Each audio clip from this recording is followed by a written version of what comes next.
last mass with our students this weekend. Today, here we are, and this is just so. What it is the season of goodbyes, and this is one of those situations. I mean, it seems like we just had this season of greetings. Like, it seems like we just had the season of hellos, and so for so many of our students, it's like, oh my gosh, I'm already saying goodbye. And I'm thinking about this. I'm thinking about the greetings and the goodbyes, right? The hellos and those so longs, where it's just like, I think sometimes we can miss them. Not the greetings. The hellos, they're kind of obvious. You meet a person for the first time, it's kind of significant. But we can miss when we say goodbye to someone for the last time. Does that make sense? It's just that when it comes to greetings and goodbyes, the first one is the first greeting. Very obvious. This is clearly we've never met before. But the last goodbye, we can often miss. I was going online and I saw this. He's kind of a popular divorce attorney online, and he was talking about saying goodbye to his kids, saying goodbye to anyone you love. And he said, you know, you never know when which goodbye is the last goodbye. You never know when it is. So he said, I have this exercise. I'll do this where I embrace my kids. I hug my kids before I say goodbye to them. And as I'm hugging them, I imagine that they've already died. I imagine that they've died, and this is the last hug that I'll ever have with them. This is the last time I will ever get to say goodbye to them. He says, it's so powerful. He said, it gives me a new perspective on every goodbye, particularly on the next goodbye, right? So we're in this series talking about, it's not just about the first confession or the first communion, it's about the next confession, about the next communion, the next time we have with the Lord. And this today is about the next goodbye. Here's something, it's interesting, sometimes the first greeting and the last goodbye are the same thing. You know, you just meet someone and say goodbye for the first time and the last time. And that's it. And sometimes it's interesting. Sometimes if you're in a situation where you know it, where you meet someone for the first time and you say goodbye for the first time, but you also know, no, I'm saying goodbye for the last time. The same moment, the same hello is that last goodbye. Last fall, there was a young man that I was introduced to. He's 15 years old, a really good kid named Eli. And Eli's from Kentucky, and he has his mom and dad and his little older sister, Hadley. But Eli had gotten sick. He had some health issues his whole life, but he had recently been battling cancer. And so when I was contacted, they said he had just a couple weeks maybe to live. And so Eli had a Make-A-Wish, and his Make-A-Wish was that I would come down to Kentucky. And I told that to my brother-in-law, and he said, are you serious? Like, LeBron was not available? Like, why would he choose you? And I was like, I know. I said he was a good kid. I didn't say he was a smart kid. But he was a good and a smart kid. And it was such a gift. It was a massive gift to be able to go down to Lexington and just be there with him and with his family and just see this man of faith. A 15-year-old who had so much faith. He, and to have the family that loved him so much. His mom and his dad and his sister.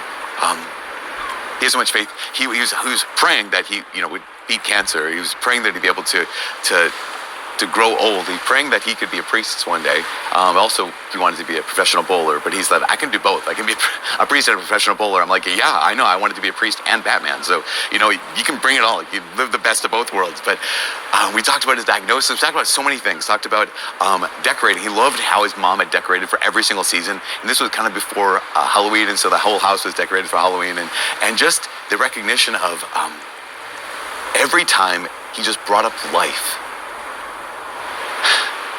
Whether that was his friends at school, at his Catholic high school, or his family, or just what it was to pray. He prayed the rosary every day. Just had this smile on his face. He had been asked to homecoming earlier, a couple weeks before this, and he had a big smile on his face about that one. But he was just someone who he knew the value of that moment. And so because he knew the value of that moment, he has that perspective of this is, my time is limited. Had just incredible perspective. It was this greeting, it was this goodbye, and it was his perspective. The word perspective, I think, is fascinating. The etymology of perspective literally means to see through. That if you have perspective, It's how you see through it. It's either our perspective helps us see things clearly, or our perspective kind of muddies things. It doesn't clarify things. It makes them harder to see. I remember years ago, I read the foreword of a book. Mark Hart had written the foreword in this book, and he talked about the story of Michelangelo, right? The artist. And how Michelangelo, when he carved the statue of David, it was this massive block of marble that people had discarded. At one point, some artist had already started working on it and then discarded it because they said it was too flawed. And then Michelangelo finds this massive cut piece of marble, and he carved the statue of David out of it. And people were marveled at this, like, how in the world could he possibly have carved this incredible statue out of this flawed piece of marble?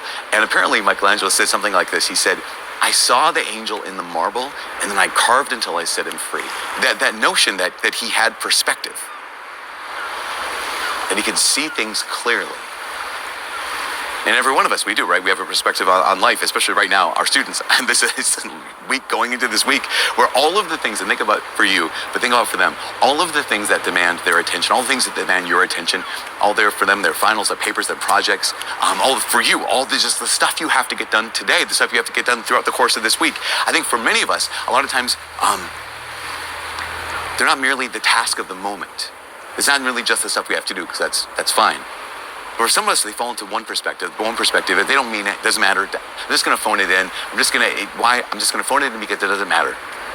I'm not going to try because it doesn't matter. I'm not going to worry about it because it doesn't matter. Or we're like, oh my gosh, this is a make or break thing for my life. If I don't get this, I'm toast. Or I have to have this, or else something massively disastrous is going to happen in my life. And it's so interesting that our perspectives either, this doesn't matter, I'm not going to try. Our hearts quickly become troubled because of our perspective. And yet in the gospel today, what's Jesus say? In the gospel today, his first words, he says, "Do not let your hearts be troubled." And here's the question: how can he say this? A bigger question is, how can we possibly imagine doing? Can you imagine actually putting into practice what Jesus said? Do not let your hearts be troubled. How in the world will we do this? I think we do it by having the one thing that every Christian needs, but the one thing that only very few Christians actually have. Like, honestly, when it comes to putting Jesus' words into practice, do not let your hearts be troubled, we do it by having the one thing every single Christian needs, but very few of us have it. So long I've been convicted by this reality that the only way forward for our students, that before they leave, that I just want to say, like, what's one last thing I want to communicate to them before they leave, before they go, before the next goodbye, is perspective. And not just any perspective, but this thing called eternal perspective. Eternal perspective. Here's the thing. This is the one thing that every single Christian needs, but very few of us actually have. Because without it, we'll never know either the meaning of life or the meaning of this moment. Without eternal perspective, we'll possibly waste our entire lives on what does not ultimately matter. And we'll definitely miss out on what actually does matter. Without eternal perspective, our hearts will never find rest. Without eternal perspective, our hearts will be troubled. So years ago, there was this woman named St. Teresa of Avila. St. Teresa of Avila, she lived in a very difficult time. Even though she was a nun, not just difficult socially, not just difficult in the church, but even difficult in her own life.